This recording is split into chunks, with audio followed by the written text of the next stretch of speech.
अरे भाग्यवान सुनती हो। इस साल तो भगवान ने हमारी सुन ली। लगता है इस साल तो अच्छे बैंगन निकल आएंगे। इस साल तो हमने खूब मेहनत की है।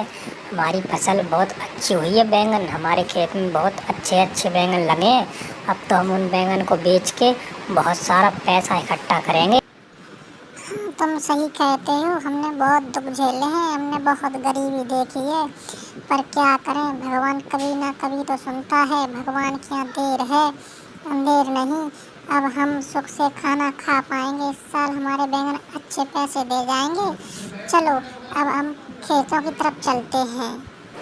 गरीब किसान और उसकी पत्नी खेतों की तरफ चल देते हैं और वो चलते जाते हैं, मन ही मन में खुश होते रहते हैं कि इस साल भगवान ने हमारी सुन ली, हमें बहुत सारा बैंगन दे दिया जिसे हम बेचकर बहुत सारा पैसा इकट्ठा कर पाएंगे और हमारे बुढ़ापे में काम आएगा। वो यही सोच सोच कर चलते जाते और खेतों पर पहुंच जाते हैं।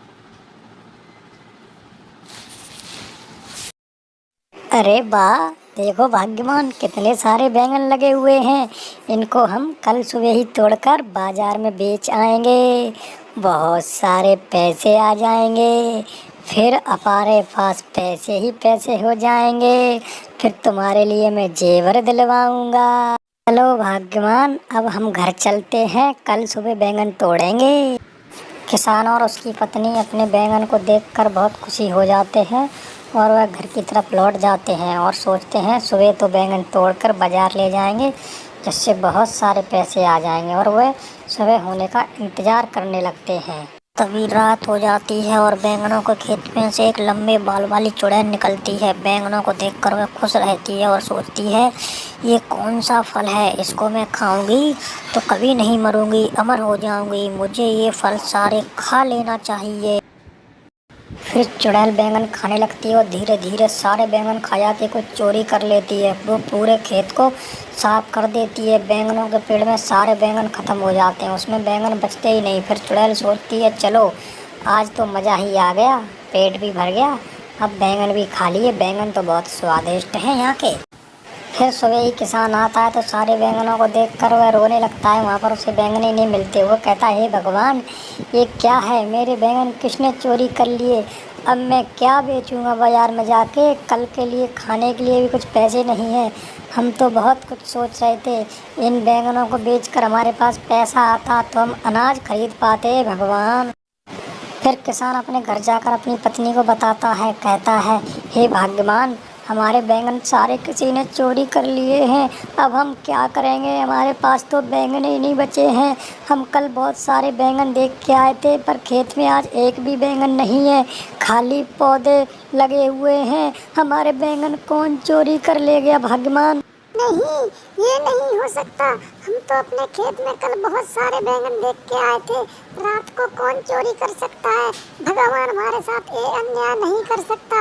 हम तो बैंगनों से बहुत सारे सपने सोचे थे, उनसे पैसा आएगा तो घर चलेगा। अब हम क्या करेंगे, हम तो मर जाएंगे। आज रात हम चुपके से देखते हैं। दूसरी रात चुड़ैल फिर आ जाती है और थोड़े बहुत बैंगन बचे होते हैं उन्हें फिर खा जाती है, पेड़ खाली कर देती है। दूसरे खेत में से किसान और उसकी पत्नी चुपके से देख रहे होते हैं। अरे, ये तो हमारे खेत में चुड़ैल है, ये तो हमारे सारे बैंगन खा जाएगी, ये तो हमको बर्बाद कर देगी। अब हमें किसी तांत्रिक बाबा को लेकर आना चाहिए, नहीं तो ये हमें भी मार डालेगी। हम इसके सामने नहीं जा सकते।